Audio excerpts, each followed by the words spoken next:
And tell me please about what do you think about Wольfa Priksa, his meaning, Wольfa Priksa. Kooop Himmelblau. Yeah, I know. It's difficult to speak about that. Why do you want to talk about these guys? Because we would love to make like Timo Tykwer. I ask you about Timo Tykwer. He made genius film with a lot of heroes. Not connected with each other, but finally it's clear that everything connected. And I would like the heroes to, and okay, a lot of people tell me about you, and I would like to make these opinions to understand that people should understand that we connect all together. Okay. No, it's true that I know Wольfa Priksa since nearly 20 years, I think. And I was looking a lot the work of Koop Himmelblau at the beginning, when they were, even the first project, the first dream when they were very young and doing installation and performances in the 60s, but I was not looking at architecture at this time, but after doing my studies I was looking at that. And when they did their cafe and when they started to do this object, this roof, explosion of the roof, yes. And I was really interested in the 90s about this, all this movement of deconstructivism, and I met all these architects, and I know all of them, and I know what I like in that work and in that kind of architecture. I respect all this architecture, all these architects, and I like them because they are all different, and we are all different. We know each other. I like that we are not the same. I like that I find that we could be like a kind, this is not a family, but we recognize ourselves because we are different. And I don't like when we recognize ourselves because we are the same. I prefer to recognize people who are not the same than me. And I like that. And I know that they were moving the systems, they were moving the condition of the city where they were living. They were trying to push further the condition of architecture, and this is what I like. Yeah.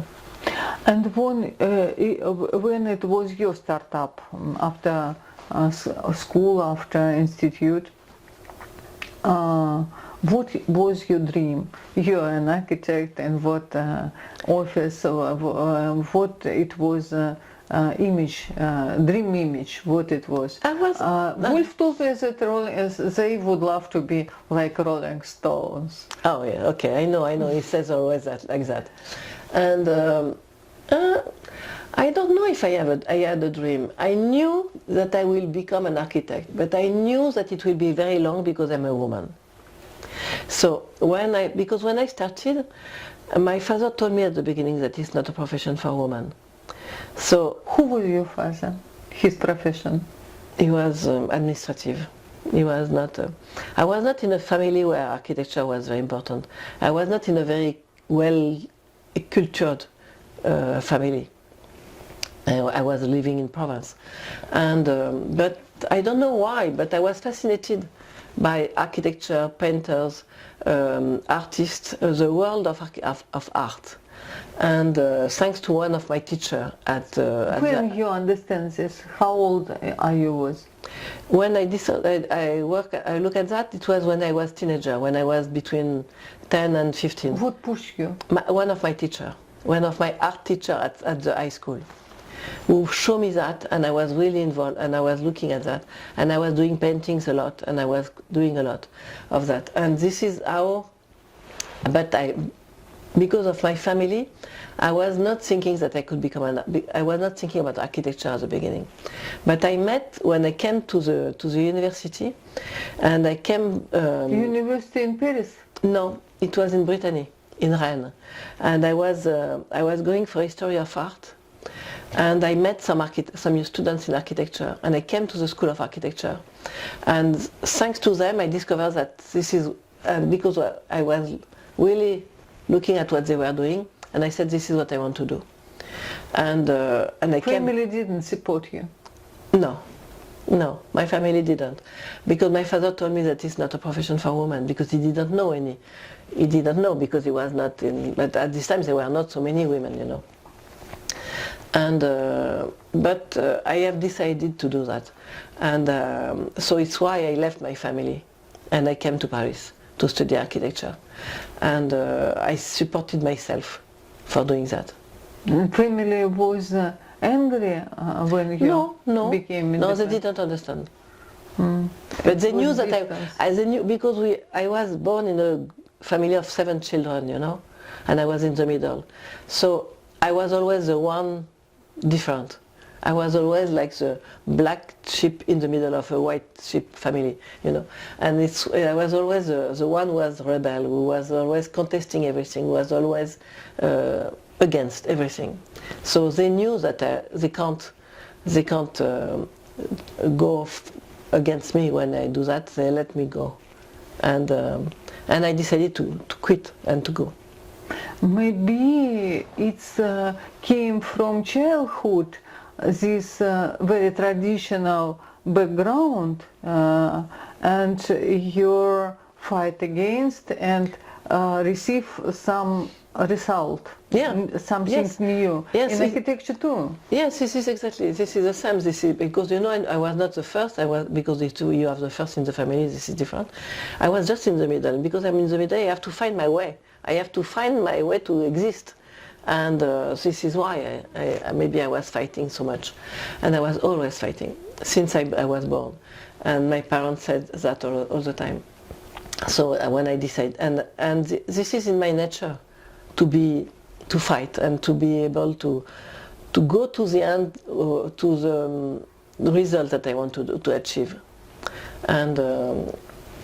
Maybe this is how I'm doing in architecture too. I never put my hand on the back and I say, okay, it's done, I don't do. No, I always try to find a way, a solution, to turn, to snake around the problem, to find a way to find my freedom, where I could be free to do what I want. And what about the role of Benoit Carnet? He was helpful on this process, or he was additional point for struggle? He was an additional point for struggle because he was, when I met him during my studies, he wanted also to leave his family, but he didn't dare so much. He was not happy with his family, but he was studying medicine at this time. And you pushed him to be an architect? No, I discovered at the end that he wanted to be an architect. Just at the end of his studies of medicine, and he started architecture at this time. But I think that with the time that has passed today, now, I think that I was the one who wanted to do it, and he was helping me to do it. He really helped me to do it, and but at the same time because he didn't want to be in the front. So. No, you are lucky. Yeah, I was lucky. Yeah. Okay, and in your architecture, when you was together with Benoit, your architecture, it's the result of your fighting with him also, or it's or you was winner and it's your architecture. No. When you are in couple working together, this is always negotiation, and it's always a discussion. And we had a lot of discussions, and when because sometimes one of us wanted to go further, and the other said no, maybe not, it's too much, and after the other one says no. So it was always a negotiation, and when I became alone, I discovered that I have to rebuild myself, to free myself, and to re-experiment, to go as far as I can.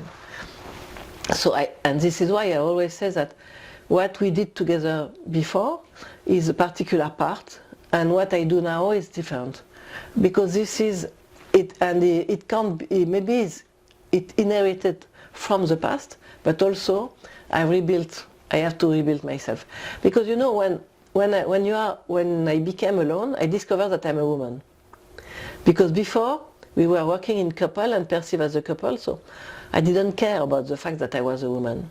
When I started to be alone, people were looking at me as a woman, and they were what not... What does it mean to be a woman? Because they told me that they were my friends, and some of the critics, some of the journalists, they told me after that they didn't know if I could succeed to be an architect alone.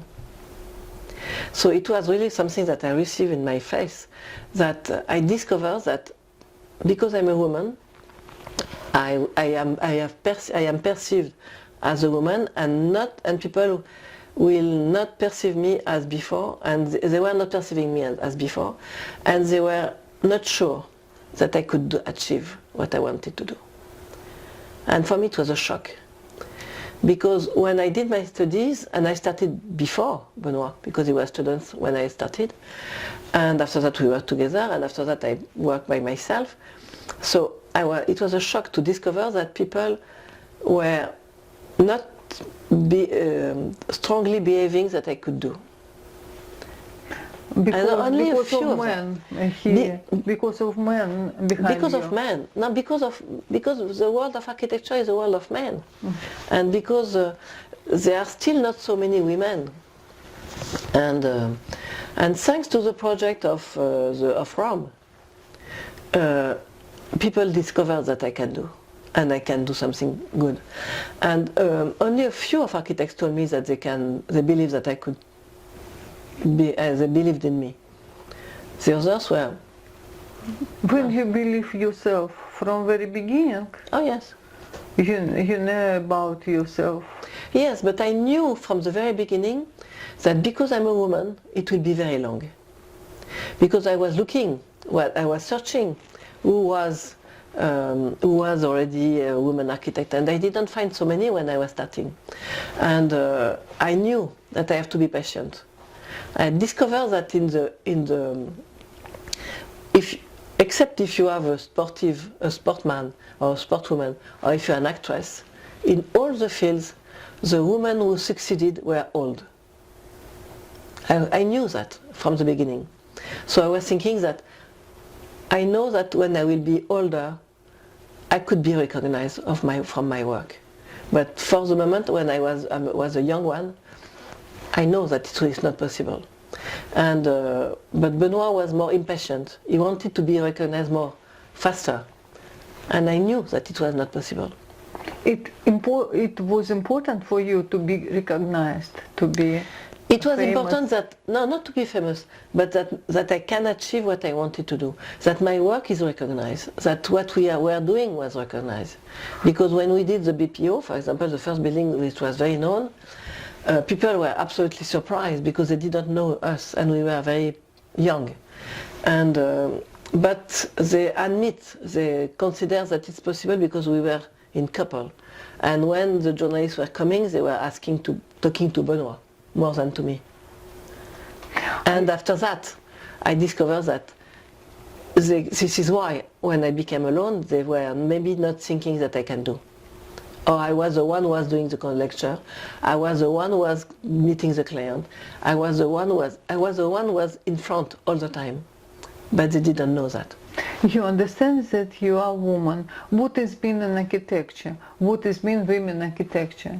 No, it exists. No, women architecture. No, women architecture doesn't exist. There are architecture by person who are men, women, whatever the gender. This is different person. Between different men, between different women. There is no specific women architecture. But people, because in my country, which is Catholic, and I'm living in a machist country, And this is still the case today.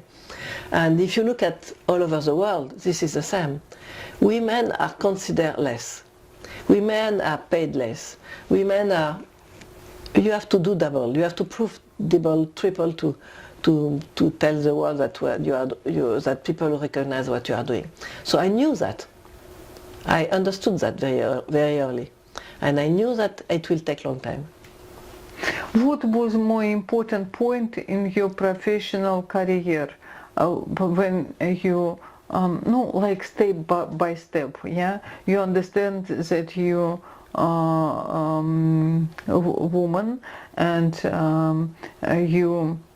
your voice, people understand your voice, people recognize your architecture. What else? What was important?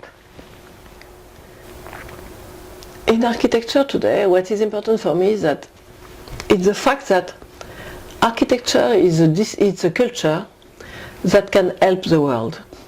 And this because architecture is not considered as, we are considered as architects, and I don't care of architects. We are considered as building buildings, and this is not what is important.